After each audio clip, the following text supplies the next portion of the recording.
What's up, beautiful humans? Jay here from Jay's Way, and I'm going to go over 3 of the biggest mistakes you can make in the POD world. Let's get to it.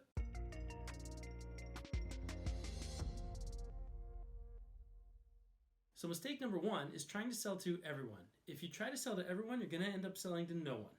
Niche down a bit, like dog moms. I keep going back to the dog thing because that's something that my wife and I are both knowledgeable about, passionate about, and something that she actively sells. She sells dog stuff. So for us, that's an easy one to use as an example. There's still a ton of stuff you can design for dog moms, but it's way more defined of an audience than trying to have something for literally everyone.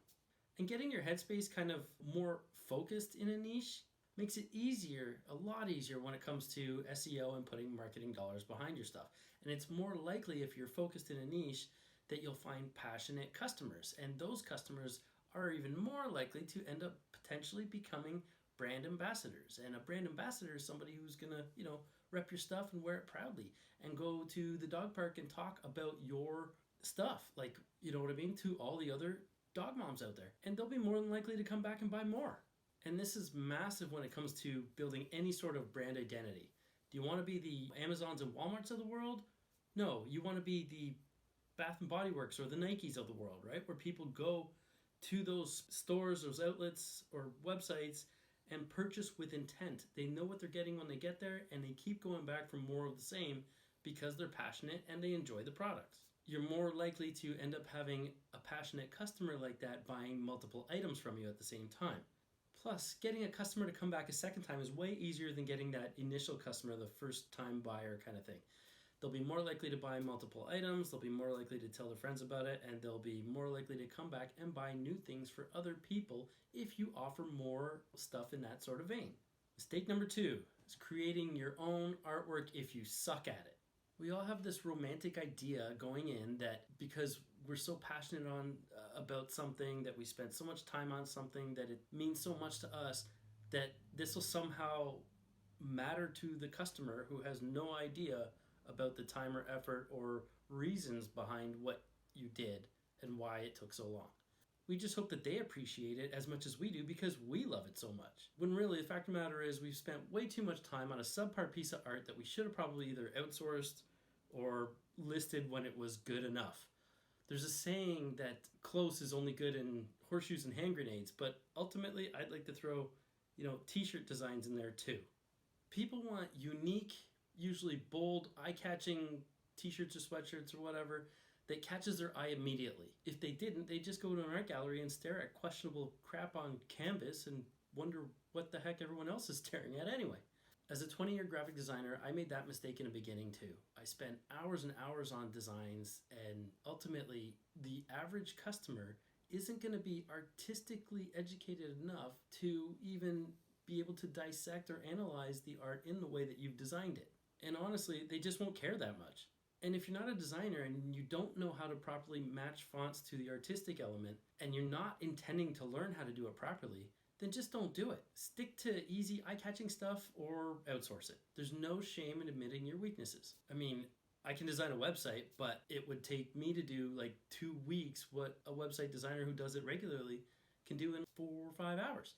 It's just that kind of thing. You have to know where your time is better spent, and mine is better spent doing things I like, actually care about, and I'm good at. And just because you can do something doesn't mean you should do something or that you're good at it. And it's worse so if you don't even like doing the task, because then you're more likely to do a half-assed job and end up doing a crappier job than if you had outsourced it. And all the SEO and marketing dollars behind something in the world isn't going to make a difference if your design is crap and it doesn't resonate, doesn't do the job. All that ends up becoming is expensive crap. And who wants expensive crap? Mistake number three, and it's a massive one, is creating your listings in a POD provider and pushing them to Etsy. Stop doing that now. The big print providers like the Printfuls and Printifys of the world have completely broken an entire generation of POD sellers.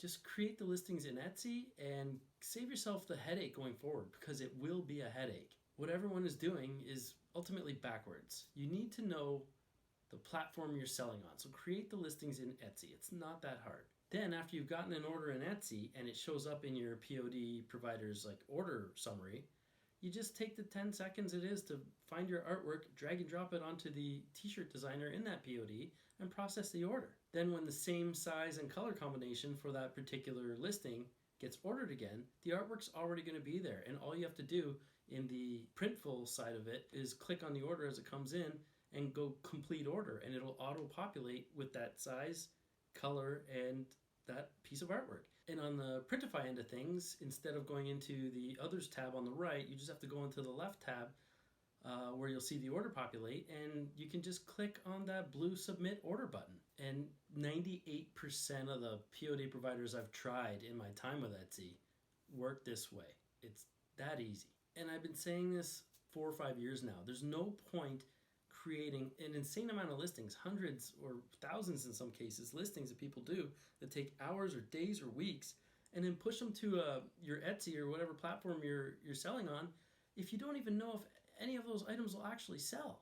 What if you create all those listings through SwiftPod in Printify, and then like in the last 2-3 weeks they've had all these production delays? Now what? You got to go recreate all that through Monster Digital or Daimona or whatever it is? Like, it makes no sense, right? Or what about the scaling issues they've had? Like, if you've seen their Facebook page, the Printify Facebook page, you go there, for example, they don't always scale the artwork down in increments that make sense. So if it's a large XL or bigger size, then your artwork is generally fine. But the increments that they scale the artwork down to a medium and then to a small end up making for like a 6 or 7 inch wide print. 6 or 7 inches is way too small on a medium shirt. Like that's 7 where my finger is, and that's 6 on a medium t-shirt is way too small. So what are you going to do now? You're going to create a whole whack load of new designs and move the whole shebang over to another, yes, I said shebang, and create a brand new catalog of stuff with a different supplier under Printify, or push everything to a new provider like a Printful or something when the top 5 Printify fulfillment companies are underwater with supply chain issues and inventory issues, and then re-push everything to Etsy. It breaks my heart because I see people complaining all the time, and this is so easily avoidable. Plus, honestly, though these POD players, like especially the big ones, have come a long way in 10 years, there's a 90% chance, maybe 95% chance, that you're going to have to go into the listing in Etsy anyway. At the very least, you're going to end up having to go in there and change the shipping profiles or the mock-ups if you don't want to have a shop that looks the same as the millions of other users that are using these platforms. You want to have some sort of brand cohesion, right? So you're going to have to create your own mock-ups anyway. So there you have it. Those are 3 of the biggest POD speed bumps, I'll call them, that you can now hopefully avoid.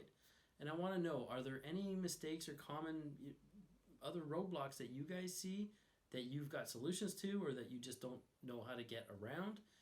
Let me know in the comments below if you have any questions, concerns, complaints about anything I'm talking about so far. Also let me know. Actually, keep the complaints to yourself, but let me know about the other stuff. Happy to help. Happy to maybe address some of the issues you're having with your stuff. So, as always, thanks for the support thus far. Please like and subscribe. Help me help you going forward, and we'll catch you next time. Take care.